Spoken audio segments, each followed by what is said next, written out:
এখানে এসেছেন, আপনাদের জন্য আজকে মাহমুদপুর ইউনিয়নকে জনতা নজরুল আদর্শ সাহেবের ঘাঁটি হিসেবে আমরা পরিচিতি লাভ করতে পেরেছি, তাই না? যদি আপনারা না থাকতেন আমার পাশে, তাহলে আমি একা পারতাম না। তাই এর সম্পূর্ণ কৃতিত্ব আপনাদের সকলের।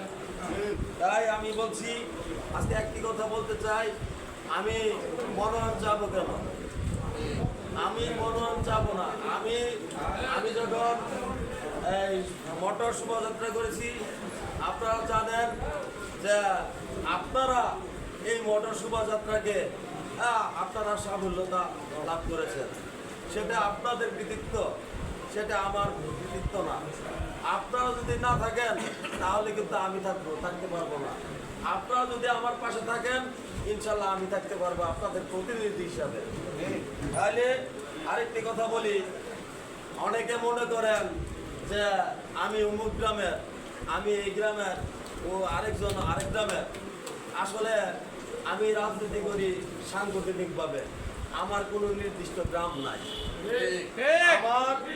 আমার জন্ম শ্রীবাসী হতে পারে, কিন্তু আমার ব্যক্তিগত মন থেকে বলছি, আমার কোনো নির্দিষ্ট গ্রাম নাই। এই জিনিসটা পাইছেন আপনারা? আমি প্রতিটি গ্রামের জন্য আমি এক, কারণ আমি কোনো গ্রামের সভাপতি নই, আমি মাহমুদপুর ইউনিয়ন বিএনপি সভাপতি হিসাবে প্রত্যেকটা গ্রামই আমার কাছে মূল্যায়ন, আমার কাছে এক। তাইলে আরেকটা কথা বলি যে আমরা যে আপনাদেরকে সাথে নিয়ে আমরা কাজ করছি, আর সবচেয়ে বড় কৃতজ্ঞ আপনাদের কাছে যে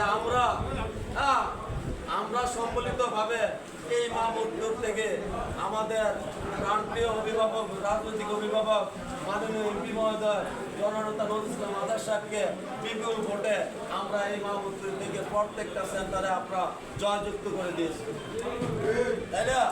তাহলে আমি আজকে বলি যে আপনারা একটি কথা বিশ্বাস করবেন যে আমি বলবো না যে আমি মনোনয়ন পেয়ে গেছি, আমি কাজ করেছি। আমি আমার প্রাণপ্রিয় অভিভাবক মাননীয় এমপি মহোদয় জননেতা নজরুল আদর্শ সাহেবের জন্য কাজ করেছি এবং ভবিষ্যতেও কাজ করব। কারণ মনোনয়ন ওনার বিষয়।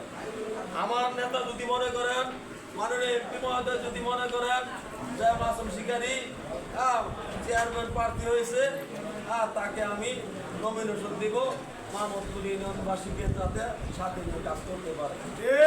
তাহলে আমি যদি চেয়ারম্যান হই, আজকে আমি বলি, আমি যদি চেয়ারম্যান নির্বাচিত হই বা আপনারা সবাই সকলে মিলে আমাকে নির্বাচিত করেন, একটি কথা মনে রাখবেন যে আমি যেহেতু 16-17 বছর এত জর্জাপটা মাথায় নিয়েও কাঁধে নিয়েও আমি আপনাদেরকে ছেড়ে যাই নাই, ইনশাল্লাহ ভবিষ্যতে কিন্তু আপনাদেরকে আমি ছেড়ে যাব না।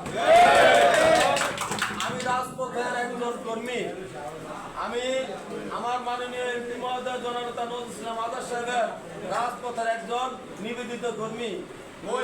ওই সুবাদে আমি আপনাদেরকে ছেড়ে যাব না এবং আমি ছেড়ে যেতে পারি না। এখন মনন আমি পাই বা না পাই, কারণ আমি আপনাদের পাশে আছি, ভবিষ্যতে ইনশাল্লাহ থাকবো।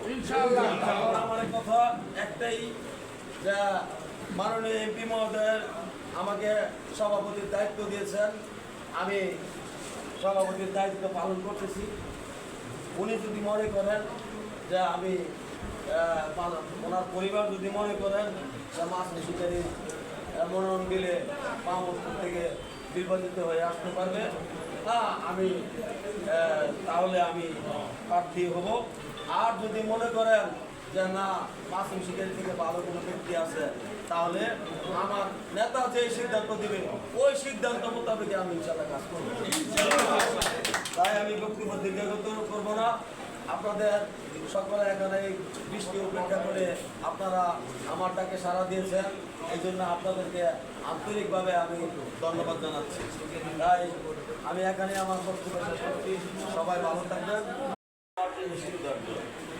কারণ আমি নজরুল ইসলাম আমার রাজনৈতিক অভিভাবক মাননীয় সংসদ সদস্য জনতা নজরুল ইসলাম আজাদ সাহেবের আস্থাভাজন ব্যক্তি হিসাবে আমি ওনার কাছে দাবি করছি যে উনি আমাকে মাহমুদপুর ইউনিয়নের আজকে সভাপতির দায়িত্ব দিয়েছেন। আমি কতটা করেছি জানি না,